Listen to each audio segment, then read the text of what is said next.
Alright, so what I have for you today is 5 more interesting teams that work really well in the hero arena that you might not have thought about. Now if you haven't checked my other video on this, I'd have 5 other teams that work really well as well, and this might actually become a sort of mini-series. So if you have some suggestions for teams that you want me to try out and maybe make it to the next video, do let me know down in the comments below, and I leave the playlist where the other video is at the top of the description so you can just check it out if you want to. But with that, yeah, let's just get into it. Alright, so the first team I have for you today is gonna be the Ragnarok team. Now this team works very well together, they synergize exceptionally well, and that's for like several different reasons. Now of course you have Diane, who's gonna prevent any Ragnarok characters from taking more than 50% of the max HP as damage with one attack. You also have Red Brunhild, who's gonna debuff the enemies, and she also has a really strong weak point card, an AoE card that we are gonna utilize turn 1 as well. And because the enemies are debuffed, Sigurd is gonna provide us with 30% attack turn 1, and he can also snatch the enemies, which is nice as well, so you can like keep debuffing them if you want to. And of course Freya is gonna have her attack related stats increased by 7% for every ally on the battlefield with the Ragnarok characteristic. And because we do have 4 units, well,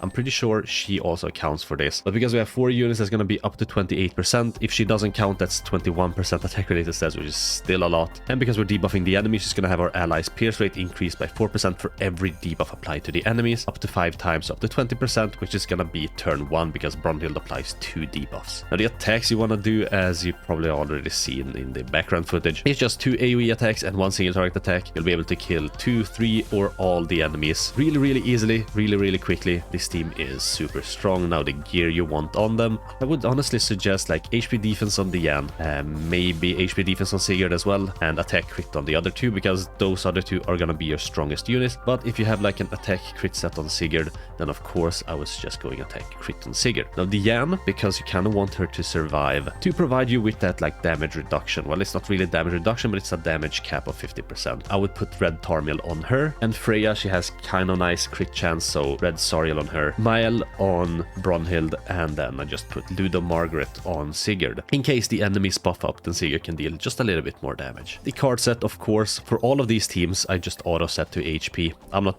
bothering with any of that. And of course, I'm running the master difficulty. So I can have associations if you're running any of the higher like difficulties. Maybe these teams like aren't the optimal for that anyway. I don't know if you can reach like 320k CC or 340k CC without associations with these teams, so do keep that in mind as well. But for the lower difficulties, like you can have associations on anyway, so that is why I'm mentioning that as well. But yeah, I think that's gonna conclude this team. It's a really strong team and a really fun team as well, so I would actually suggest you actually try it out if you have the units for it. Now the second team I have for you today is the new and improved human team. This is gonna be your really strong single target team. It utilizes the new buffed up Ban to sort of provide a lot of debuffs to the enemies to reduce the damage that we will take, so we don't really need to be that tanky, and we can just go with like 4 really strong powerhouse units that will of course be able to crit pretty much most of the time. Rudius, for some reason, even with his tech related stats increase that he gets at 5 orbs, might not crit, but he will still hit for so hard, so it doesn't really matter. Of course Ban can crit quite easily, Escanor can crit if you have like Merlin Link on him, and Roxy of course will always crit with her single target card. That's just a given, and you will like keep doing so much extra damage. With Escanor's finger poke, you will of course deal the death damage from the finger poke, and if you crit, you're gonna be doing the extra damage from like Roxy's passive. Ban, of course, like he can one-shot any unit by just attacking twice, and then of course the second turn you have Rudius to like one-shot another unit for you, and of course any sort of other single target attacks that you get for any of the other units is gonna help you like keep one-shotting other units. Like, it's such a strong team, it's a really fun team as well. I was just trying it out, and I think I had like attack crit on all the units. I don't think I had like anything else on them, because this is just a powerhouse team. It's a team with such strong like single target damage that you don't really need to have like the defensive capabilities, because from hitting the enemy super hard, you will heal back with the lifesteal anyway. And if you can take out like key opponents that will deal more damage to you turn 1, say for example if you're up against the Merlin, Philo, Echidna, and Nanashi team, then you can just kill Echidna turn 1 quite easily, maybe also Philo or something. That's gonna reduce the enemy's damage capabilities by quite a lot. They won't also be able to infect you, and then you can just finish it off on the second turn. Like, this is a 2-turn finishing team. Maybe sometimes it takes like 3 turns depending on the teams you're facing. But yeah, this is also a really fun and interesting team that works very well in the hero arena that I would suggest that you actually try out. So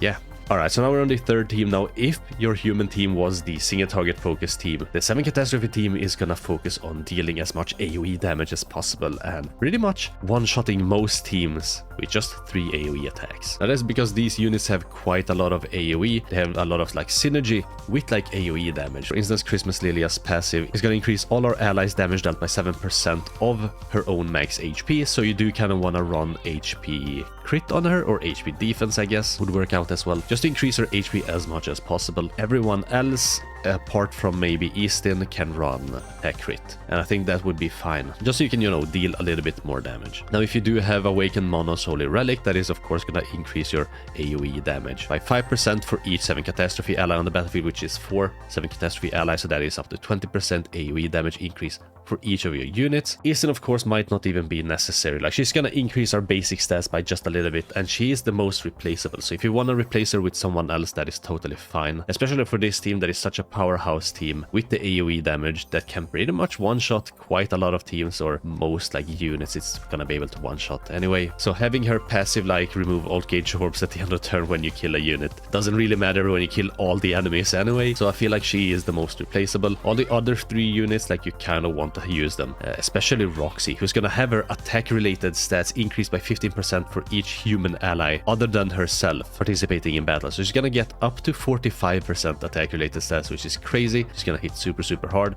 You don't really need her Holy Relic, even though I have it. It is only like a stat stick. It doesn't provide her with like any special passive or anything, just some increased stats. And I mean, you can get that kind of stats from like upgrading her cosmetics and stuff like that, which I haven't done, so take that how you will. She's still gonna hit super hard with her AoE charge card. It's gonna ignore the enemy's defense and hit for super hard. Mono of course has a weak point card, so you kind of want to attack with her second. I'm pretty sure this team doesn't like apply debuffs instantly turn 1. Yeah, so like you want to attack with Lilia's debuff card first and then the mono card followed by like Roxy card or something. That way you will deal like the most damage and pretty much one-shot everyone except for maybe like the Archangels and then some other really tanky units like Festival Merlin or something like that. But yeah, honestly this is one of the most fun teams as well, and it's basically a copy-paste of one of these 7 Catastrophe teams that one of the bots in this very game mode use. So yeah, like that's another tip, that you can just look at what other teams the bots are using and then just try to emulate them in one way or another, and maybe we'll find success with those teams just like we can with this team. So yeah, but with that I think that's it for the third team.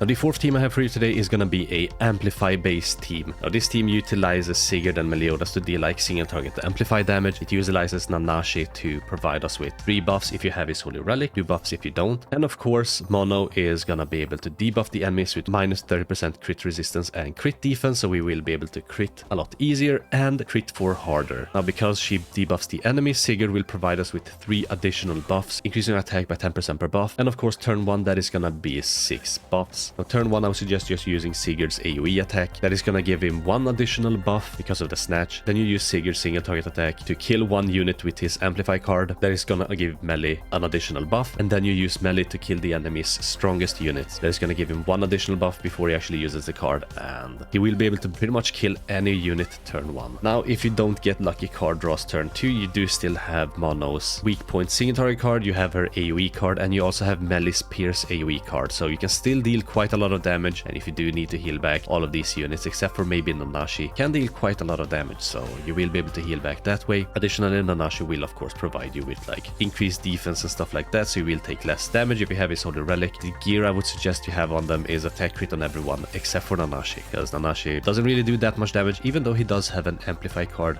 in the form of his ultimate. But it also fits like the theme of this team. The only odd man out is of course Mono, who is just here to provide a debuff. You can of course use any other unit if you so please that applies a debuff turn 1, but that is just so that we can get like the buffs from Sigurd as well on the very first turn. And with this team you can basically kill 2 key units with just 2 attacks, you know, with the 2 Amplify cards turn 1, and the rest of the match shouldn't be a problem, and you shouldn't have a problem killing the 5 teams of the enemy. So yeah, a really fun team, does really strong damage, and you should most definitely try it out. But yeah, that's it for the fourth team. Now the fifth and final team is once again gonna utilize Ban, but in sort of a different position. Now of course if you see me use like the same character in multiple teams, of course you can't use both teams on the same run. This is just to sort of suggest different teams to you, but for Ban here specifically, he is gonna apply debuffs to the enemies whenever fairies, humans, or 7 Deadly Sins units attack, so it's gonna work with Elaine there quite well as well. Now we are utilizing the blue winged Elaine in combination with Ragnarok Merlin to increase the damage the enemies take by up to 50% total. So Merlin provides 20% damage taken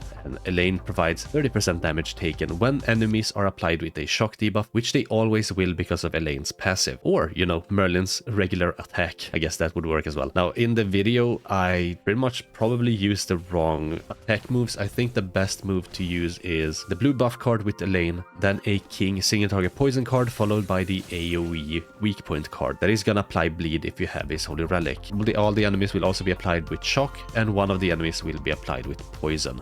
Now that king in particular, like, you might replace him with the blue winged king. Just know that turn 1 you probably won't deal that much damage, but you will apply poison to everyone, so everyone will be applied with poison, bleed and shock. They will take a lot of damage from the debuff on turn 2, and then you can finish off at least 2 or 3 units with king and Ban single target cards if you decide to go with the blue wing king festival one. But for this one I just wanted to use the new one because he's a little bit more interesting, you know, and he has an AoE weak point card which does hit quite hard turn 1. The single target poison card isn't really that great, but it does hit for quite hard, I must say. Elaine's blue card of course also sort of heals you. It's not really a healing card, but it provides you with like HP related stats, and anytime you get attacked you will heal back. So I didn't find any problem like having my units be almost constantly topped up, and sort of any damage I did sort of take, I could most of the time be able to like heal back. Like Merlin does hit for quite weak, so her like healing isn't that great, but you know, I didn't actually struggle with this team at all, so it's not a bad team and it's a pretty interesting team. I like the variety of teams that I can use in this game mode, and this is one of the more interesting ones. Like, it's not the strongest one, it's not the best one, but it's most definitely a fun team, and I find it kind of boring to run the same team every single week, so that is why I'm coming up with these different teams, and honestly this is quite a fun team anyway. So yeah, do check it out if you have these units. It's very fun. And just to finish it off, like, what the gear I have on them is attack crit on Ban and King, and HP defense on the other 2 units, because they're not really there for the damage and you kind of want them to survive. I did find that either Merlin or Elaine